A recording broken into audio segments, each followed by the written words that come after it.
चलो भाई बच्चों, तो आज हम बात करने वाले हैं भैया इकोसिस्टम का। हमारा सेकंड लेक्चर है, ठीक है? अबे ठीक है, चलो। तो सेकंड लेक्चर में भाई सो रहे थे तुम अभी पिछली लास्ट क्लास में, ठीक है? तो थोड़ा सा बोलना करो, ये जो गुमसुम बैठ जाओ ना चुपचाप ही नींद आवे, तो बोलना करो, जवाब दिया करो। तो इकोसिस्टम का कौन सा लेक्चर है वो? वाह, अब नहीं सुनेंगे। टॉपिक का नाम क्या पढ़ेंगे आज? डिकम्पोजिशन। चलो, तो 2 मिनट में क्विक रिवीजन करा दो। हमने क्या पढ़ा? हमने पढ़ा इकोसिस्टम क्या है। इकोसिस्टम जो हम पर एक कम्युनिटी अपने फिजिकल एनवायरनमेंट से इंटरेक्शन करती है। फिजिकल एनवायरनमेंट में बायोटिक और एबायोटिक दोनों फैक्टर शामिल होते हैं। ऑलरेडी बता दिया था। अरे बोलो भाई, बता दिया था। आवाज नहीं आई? वाह वाह वाह वाह, ठीक है। हल्की हल्की मैं फिर भी आवाज ठीक है। अरे वो बैठा पीछे, हाँ चल ठीक है, कोई बात नहीं। हाँ भाई, समझ में आ रही बात आपको?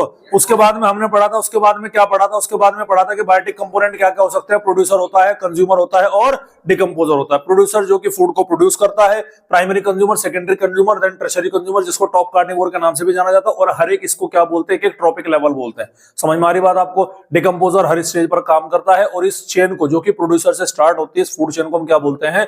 ग्रेजिंग फूड चेन के नाम से जाना जाता है। वो फूड चेन जो कि डिकम्पोजर से स्टार्ट होगी उसको हम क्या बोलेंगे? डेट्राइटस फूड चेन के नाम से जानेंगे, जिसको हम आज जिक्र करेंगे। जिसका क्या जिक्र करने वाले हैं भाई?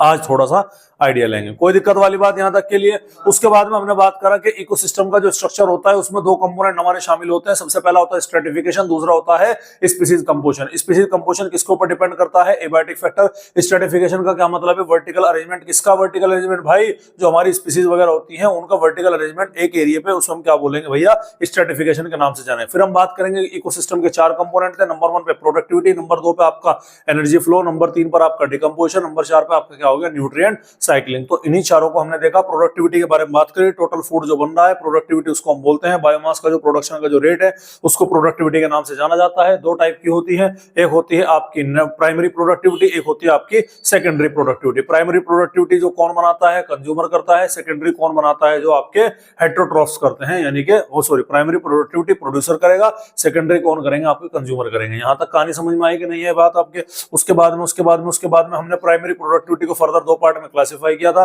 एक था हमारा नेट प्राइमरी प्रोडक्टिविटी और एक था हमारा ग्रॉस प्राइमरी प्रोडक्टिविटी। तो जो टोटल प्रोडक्शन हो रहा है उसको हम क्या बोलते हैं? Gross primary productivity. उसमें से ऑर्गेनिज्म कुछ अपने यूज के लिए रख लेता है, जिसे हम क्या बोलते हैं? रेस्पिरेटरी लॉस बोलते हैं। आ रही बात समझ में? या रेस्पिरेटरी यूटिलाइजेशन के नाम से जाना जाता है। रेस्पिरेटरी लॉस या रेस्पिरेटरी यूटिलाइजेशन को लेकर के 2 बार क्वेश्चन आ चुका है पिछले 5-7 साल के अंदर, तो ध्यान दीजिएगा। समझ में आ रही बात आपको? तो ये क्या है भैया? हमारा ये हो गया हमारा उसको यूज करने के बाद में जो बचा उसको हम क्या बोलेंगे? नेट प्राइमरी प्रोडक्टिविटी, जो कि अगले ट्रॉफिक लेवल के लिए क्या होती है? प्रेजेंट होती है। समझ में आ रही बात आपके? उसके बाद में हमने क्या देखा था? बस ये देखा था ना, 170 billion total 170 billion ton per year का टोटल प्रोडक्शन है। Total primary net primary productivity होती है पूरे बायोस्फीयर में, जिसमें ओशन से कितना आता है? केवल 55 बिलियन टन आता है। और इतना कम प्रोडक्टिविटी का रीजन क्या है? क्योंकि ओशन के अंदर लिमिटिंग फैक्टर क्या होता है बेटा? लाइट होता है। ठीक है, लाइट के बिना इकोसिस्टम नहीं होगा। एक्सेप्शन है केव। इनसाइड अ केव, गुफा के अंदर कोई लाइट नहीं है, फिर भी वहां पर हमें इकोसिस्टम दिखाई पड़ सकता है। बोलो भाई, यहां तक कहानी समझ में आई कि नहीं है बात आपके? अरे क्लियर है? चलिए, तो आज हम बात करते हैं भैया सेकंड हमारे पिलर की, सेकंड कंपोनेंट की, जिसका नाम क्या है? जिसका नाम है डिकम्पोजिशन का। सर डिकम्पोजिशन का मतलब बेसिकली समझिएगा क्या है? डिकम्पोजिशन का मतलब है, डिकम्पोजिशन किसी भी ट्रॉफिक लेवल पर हो सकता है। प्रोड्यूसर मरा तो डिकम्पोजिशन, प्राइमरी कंज्यूमर मरा तो डिकम्पोजिशन। सेकंड यानी सड़ी गली चीजों से, मरी हुई चीजों से जो फूड चेन स्टार्ट होगी उसको हम बोलते हैं डेट्राइटस फूड चेन। क्या बोलेंगे भैया? Detritus food chain. सड़ी गली चीजों को हम क्या बोलेंगे? डेट्राइटस बोलेंगे।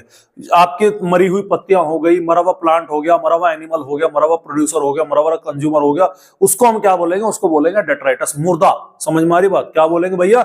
मुर्दा, डेट्राइटस के नाम से जिसको है बोला भाई। कॉमनली हम क्या बोलते हैं? डेड बॉडी बोलते हैं ना, मुर्दा बोलते हैं।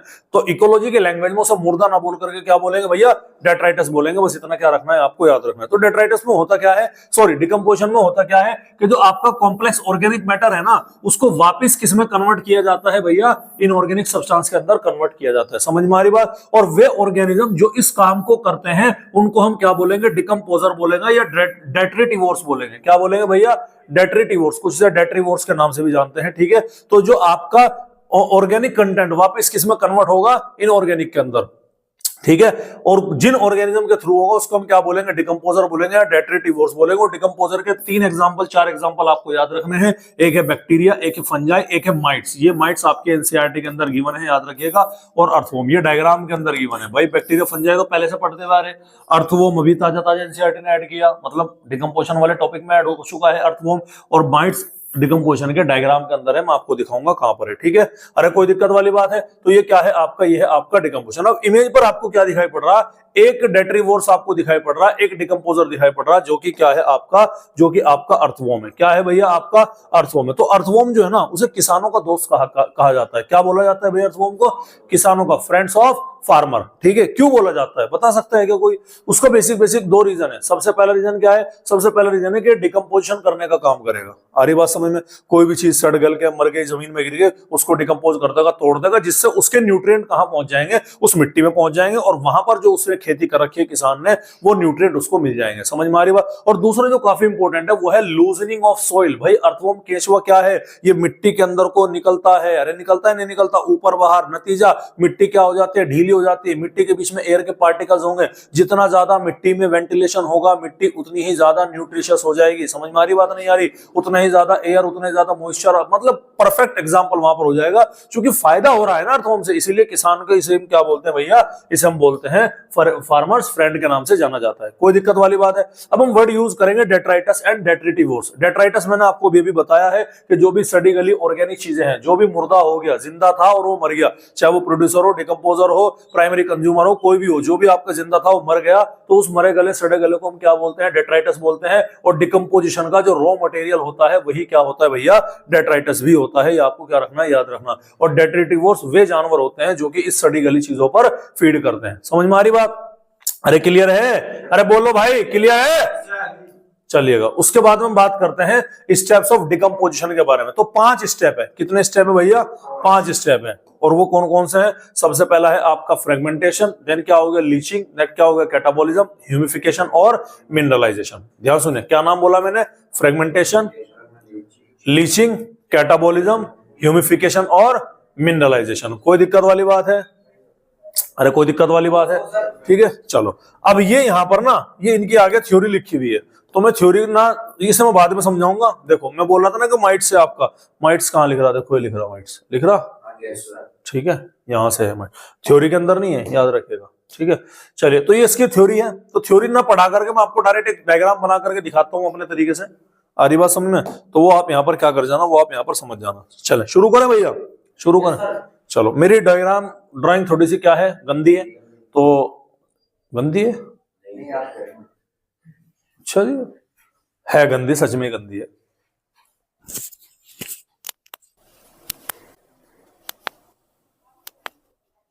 ठीक है, तो जैसी भी है, अपनी है नहीं? अपना अधिकार है, किसी को कुछ लेना देना नहीं है।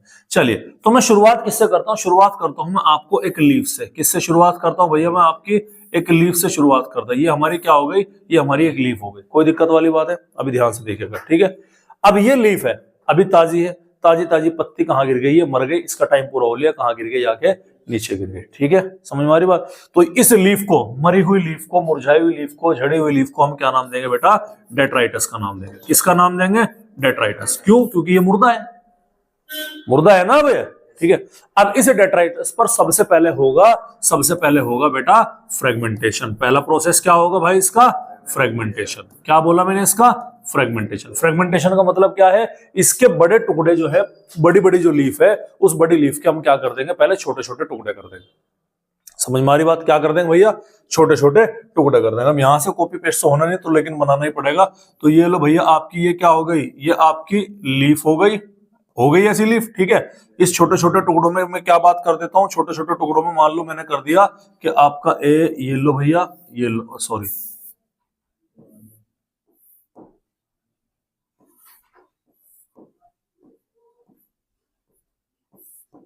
ठीक है भाई, क्लियर है?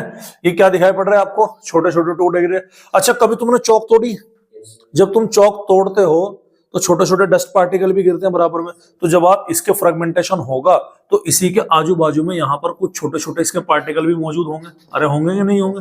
होंगे। ध्यान सुनिएगा, ये पार्टिकल जो है ये भी तो किसका पार्ट है, ये भी तो सी का पार्ट है, लेकिन ये काफी सिंपल पार्टिकल हो गए। इन पार्टिकल के अंदर हो सकते हैं न्यूट्रिएंट। क्या हो सकते हैं भैया? न्यूट्रिएंट। वाटर सॉल्युबल है, तो जब बारिश मिलेगी, पानी मिलेगा, नमी होगी, तो ये जो न्यूट्रिएंट्स है ना, ये रिस रिस कर कहां पहुंच जाएंगे बेटा? ये रिस रिस कर पहुंच जाएंगे सॉइल के अंदर। कहां पहुंच जाएंगे? सॉइल के अंदर। और इस रिसे हुए न्यूट्रिएंट जब ये सॉइल के अंदर पहुंच जाएंगे तो इस प्रोसेस को हम क्या बोलेंगे? लीचिंग। और सॉइल के अंदर जाकर के कहां बैठ जाएंगे? जमीन के अंदर रह जाएंगे, प्लांट को नहीं मिलेंगे फिर ये। और ये होते क्या है? हमारे वाटर सॉल्युबल न्यूट्रिएंट होते हैं, जो पानी में घुल करके नमी को लेकर के कहां बैठ गए? नीचे बैठ गए। समझ में आ रही बात? तो पहला प्रोसेस क्या हुआ भैया? फ्रेगमेंटेशन। दूसरा क्या हुआ? लीचिंग। तीसरा क्या है? कैटाबॉलिज्म। ध्यान से सुनिएगा, अब ये जो छोटे छोटे टुकड़े हैं, इन पर कौन काम करेगा? फंजाई काम करेगी। इन पर कौन काम करेगा? बैक्टीरिया काम करेगा। इन पर कौन काम करेगा? आपके अर्थवर्म काम करेगा। इन पर कौन काम करेगा? माइट्स काम करेंगी। यानी कि सारे के सारे क्या काम करेंगे? डिकम्पोजर। डिकम्पोजर तोड़ करके ये जो छोटे छोटे टुकड़े हैं, इस छोटे छोटे टुकड़ों का केमिकल नेचर चेंज करने की कोशिश करेंगे। अरे करेंगे नहीं करेंगे? कैटाबॉलिज्म याद करो, मेटाबॉलिज्म की दो रिएक्शन थी, एक एनाबॉलिज्म, एक कैटाबॉलिज्म। कैटाबॉलिज्म में चीजें तोड़ करी जा रही, लेकिन उसमें केमिकल नेचर क्या हो रही है भैया? चेंज हो रही है। तो इसको क्या करते हैं भैया? इसको तोड़ तोड़ कर क्या कर दिया जाए? और ज्यादा सिंपलर चीजों के अंदर कन्वर्ट कर दिया गया। उसको हम क्या नाम देंगे भाई? उसको हम कैटाबॉलिज्म का नाम देंगे। समझ में आ रही बात आपकी? अरे भाई क्लियर है? तो बताइए मुझे, फ्रेगमेंटेशन हुआ, लीचिंग हुआ और कैटाबॉलिज्म हुआ, ये तीनों के तीनों स्टेप कहां पर हो रहे? डेट्राइटस के ऊपर हमें होते हुए नजर आ रहे। समझ में आ रही बात? अब कैटाबॉलिज्म होने के बाद में काफी सिंपलेस्ट स्ट्रक्चर हमारा वहां पर बनता हुआ नजर आएगा। अब उस सिंपलेस्ट स्ट्रक्चर में और प्रोसेस होगा, अगला प्रोसेस होगा ह्यूमिफिकेशन का। वो जो तुम्हारा सिंपलेस्ट स्ट्रक्चर है वो काले कलर की मिट्टी के अंदर कन्वर्ट हो जाएगा, डार्क कलर की मिट्टी के अंदर कन्वर्ट हो जाता है, और वो मिट्टी अपने सरफेस पर आती है। उस काले कलर की जो मिट्टी होती है उसको हम बोलते हैं ह्यूमस। क्या बोलते हैं? ह्यूमस। और ह्यूमस का जो बनना है उसको हम क्या बोलेंगे भाई? ह्यूमिफिकेशन बोलेंगे। ह्यूमस के अंदर माइक्रोबियल एक्टिविटी बहुत ज्यादा स्लो होती है। क्या होती है भैया? बहुत ज्यादा स्लो होती है। ठीक है, और स्लो होती है, उसी के साथ साथ ह्यूमस के अंदर स्टोर्ड होते हैं न्यूट्रिएंट, इसलिए उसे हम क्या बोलते हैं? रिजर्वोयर बोलते हैं। और ये ह्यूमस बहुत काम की चीज होती है। एग्जांपल समझिएगा कैसे। भाई मान लो सारे का इस ह्यूमस के अंदर डिकम्पोजिशन बहुत स्लो होगा, इतना स्लो होगा, बहुत ज्यादा स्लो, और रिजर्वोयर की तरह काम करेगा। रिजर्वोयर की तरह कैसे काम करेगा? फॉर एग्जांपल, किसान ने एक फसल उगाई, ध्यान सुनिएगा, अगर वहां पर स्टोर नहीं करेगा वो कुछ न्यूट्रिएंट को, तो सारे के सारे न्यूट्रिएंट एक ही क्रॉप ले लेगी, मट्टी से ले लेगी। और इतना मैंने आपको कल क्या बताया था कि लेना बनने में टाइम लगता है, सर्जन में समय लगता है, विनाश में नहीं लगता। सर्जन में चीजों को बनाने में बहुत टाइम लगता है, लेकिन खत्म करने में 1 सेकंड चाहिए। आरी बात समझ? एक नॉर्मल इंसान है, अच्छा खासा जीवन व्यतीत कर रहा, उसे अपना सक्सेसफुल होने में बहुत लंबा समय लग जाएगा, लेकिन क्रिमिनल बनने के लिए केवल एक ही मर्डर काफी है। समझ में आ रही बात? नहीं आ रही? तो सेम कहानी कहां है? यहां पर भी है। तो क्या हुआ सर? हुआ ये, अगर एक ही फसल ने सारे के सारे न्यूट्रिएंट क्या कर लिए? ले लिए, तो मट्टी के अंदर तो कुछ बचेगा ही नहीं, अगली फसल जो आएगी उसमें तो कुछ मिलेगा ही नहीं। तो इसीलिए मिट्टी क्या करती है? मिट्टी कर लेती है, ह्यूमस बना लेती है, डार्क कलर का कोलोइडल। समझ में आ रही बात? डार्क कलर का कोलोइडल एमोर्फस, जिसके पार्टिकल का साइज क्या है? इर्रेगुलर है। एक ऐसा स्ट्रक्चर बना ले बिल्कुल डार्क कलर की, जो मिट्टी की ऊपरी परत होती है। समझ में आ रही बात? उसके अंदर न्यूट्रिएंट को क्या कर लिया? उसने स्टोर करके रख लिया। अब जब जरूरत पड़ेगी क्रॉप को, तब वहां से निकल कर क्या जाएगा? वो क्रॉप में जाएगा। ऐसा नहीं कि क्रॉप अपनी मर्जी से ले लेगा, नहीं, ह्यूमस देखती है कि भैया हाँ इसे, इस प्लांट को इस चीज की जरूरत है, तो भाई अब तू इसे क्या कर ले ले। समझ में आ रही बात? उसके बाद में ह्यूमस का और फर्दर डिग्रेडेशन होता है, और वो और ज्यादा सिंपल चीजों में होती है, उसे हम क्या बोलते हैं भाई? मिनरलाइजेशन बोलते हैं। समझ में आ रही कि नहीं आ रही बात आपको? तो ये चीज क्या रखनी, ध्यान रखनी। तो क्या है? फ्रेगमेंटेशन, लीचिंग और कैटाबॉलिज्म, ये किस पर हो रही है? डेट्राइटस पर।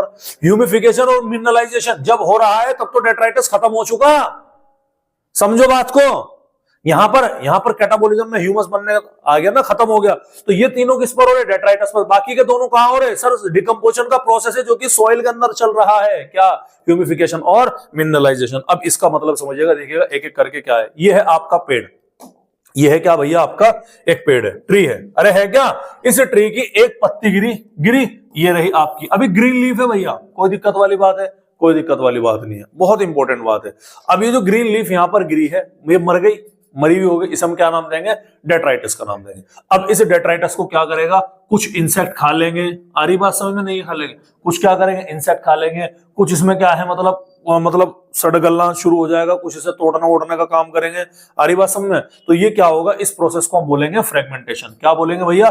फ्रेगमेंटेशन। अब फ्रेगमेंटेशन के दौरान क्या होगा, फ्रेगमेंटेशन के दौरान ये होगा कि कुछ न्यूट्रिएंट जो हैं जो टूटते हैं इसके साइड में यहाँ पर, वे कहाँ चले जाएंगे, वे तो मिट्टी में चले जाएंगे, और मिट्टी के जाकर के जो दूसरे ऑर्गेनिज्म है वो उसे क्या कर लेगा, दूसरा प्लांट अटैक कर लेगा, हाँ है ना।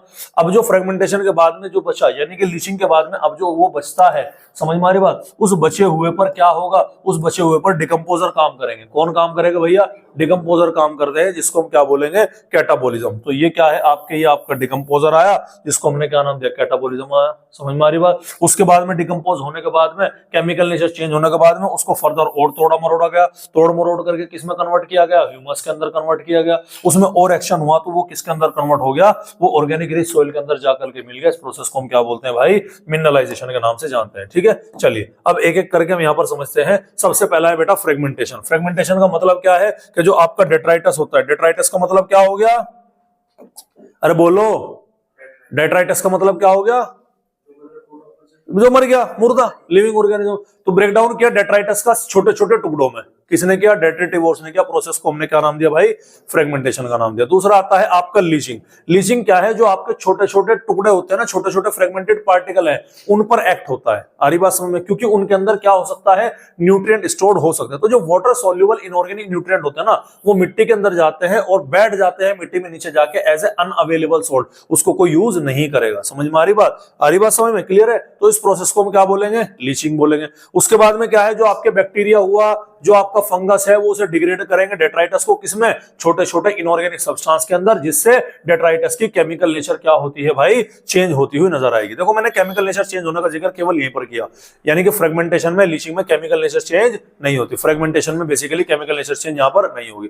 उसके बाद में क्या, ये देखो काले काले कलर की मिट्टी दिखाई पड़ रही है ना तुम्हें, ठीक है। तो ह्यूमस क्या है, लीड टू एक्यूमुलेशन। जब उस पर लगातार और ज्यादा काम चलेगा, जब उस पर और ज्यादा फंगल काम होगा, तो इससे क्या बनेगा, एक्यूमुलेट यानी इकट्ठा होने लगेगी एक डार्क कलर की, एमोर्फस बोले तो, जिसके पार्टिकल का साइज छोटा बड़ा है, कोलोइडल सब्सटेंस, जिसे हम क्या नाम देंगे भैया, ह्यूमस का नाम देंगे। तो ये हाथ में ले रहा बच्चे क्या है भैया, ये आपकी ह्यूमस होती है। तो ह्यूमस क्या है, ह्यूमस जो है वो हाईली रेजिस्टेंट टू माइनी है, yo highly resistant to any microbial action. यहां पर कोई भी माइक्रोबियल एक्शन होगा उसमें बहुत स्लो होगा। Undergo decomposition at an extremely slow rate, बहुत ज्यादा स्लो रेट पर क्या होता है, डिकम्पोजिशन होता है, और न्यूट्रिएंट का रिजर्वोयर के तौर पर काम करता है। जब जरूरत पड़ेगी मिट वहां से निकाल करके यूज कर लिया जाएगा। इसीलिए जितना ज्यादा ह्यूमस उतने ज्यादा न्यूट्रिएंट रिच क्या होगी, फर्टाइल क्या होगी, सोइल होगी। अब उस ह्यूमस का और फर्दर डिग्रेडेशन होगा और उसके सारे के सारे इनऑर्गेनिक न्यूट्रिएंट को क्या कर लिया जाए, रिलीज कर लिया जाए। तो उसको हम क्या बोलते हैं बेटा, इस प्रोसेस को हम बोलते हैं मिनरलाइजेशन। समझ में आई यहां तक के बाद? तो ये 5 स्टेप है, ध्यान से सुनिएगा। क्वेश्चन आया हुआ है बेटा, यहां से इंपॉर्टेंट है, याद रखिएगा। अच्छे खासे यहां से क्वेश्चन फ्रेम हो सकते हैं, ठीक है। उसके बाद में बात करते हैं डिकम्पोजिशन की कंडीशन क्या है। सबसे पहला सर, डिकम्पोजिशन दो तरह से, या तो डिकम्पोजिशन क्या होगा, फास्ट होगा, या डिकम्पोजिशन क्या होगा, स्लो होगा। फास्ट कब होगा, फास्ट तब होगा जब कंडीशन एरोबिक होगी। एरोबिक बोले तो कब, जब वहां पर क्या मौजूद होगी, O2 प्रेजेंट होगी। फास्ट डिकम्पोजिशन कब होगा, जब टेम्परेचर ज्यादा होगा। फास्ट डिकम्पोजिशन कब होगा, जब वार्म या मॉइस्ट कंडीशन होगी। अरे सर क्यों होगी, याद करो, प्लांट किंगडम में फंगस पढ़ाया था। फंगस को ग्रो करने के लिए परफेक्ट एनवायरनमेंट क्या है, वार्म एंड मॉइस्ट एरिया, बताया था। समझ में आ रही बात? तो जितना ज्यादा वार्म और मॉइस्ट कंडीशन होगी, फंगस की ग्रोथ भी क्या होगी, उतनी ही ज्यादा होगी। जितनी ज्यादा फंगस की ग्रोथ होगी उतने ज्यादा क्या होगा, डिकम्पोजिशन होगा। समझ में आ रही बात? उसके अलावा ये आपका जो मतलब डेट्राइटस है वो किसका बना हुआ होना चाहिए। सर डेट्राइटस जो है वो आपका किसका बना है, फास्ट करने के लिए नाइट्रोजन का बना होगा, या वाटर जो आपका सॉल्युबल सब्सटेंस होंगे, जैसे कि शुगर रिच डेट्राइटस अगर है तो उसको तोड़ना बहुत आसान हो जाएगा। भाई नाइट्रोजन कंटेनिंग कंपाउंड है, या आपका सिंपल शुगर वाला स्ट्रक्चर अगर डेट्राइटस के अंदर आपको देखने मिला, तो तोड़ना उसके लिए, डिकम्पोजर के लिए बहुत ज्यादा क्या है, इजी है। हार्ड किसके लिए पड़ेगा, जो कि लिग्निन और सुबेरिन का बना होगा। याद करो, प्लांट एनाटॉमी पीछे पढ़कर क्या है, लिग्निन और सुबेरिन। स्केलेटन कायमा के अंदर डिपॉजिट होता है भैया लिग्निन।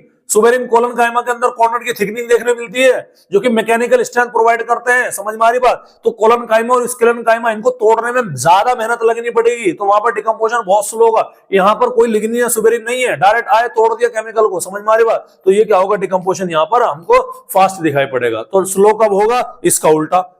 उल्टा कब है, जब ऑक्सीजन की एब्सेंस होगी, एनारोबिक कंडीशन होगा। लो टेम्परेचर, कम टेम्परेचर पे। अच्छा बताओ, फ्रिज में खाना सड़ता है, बचता है? क्यों बचता है?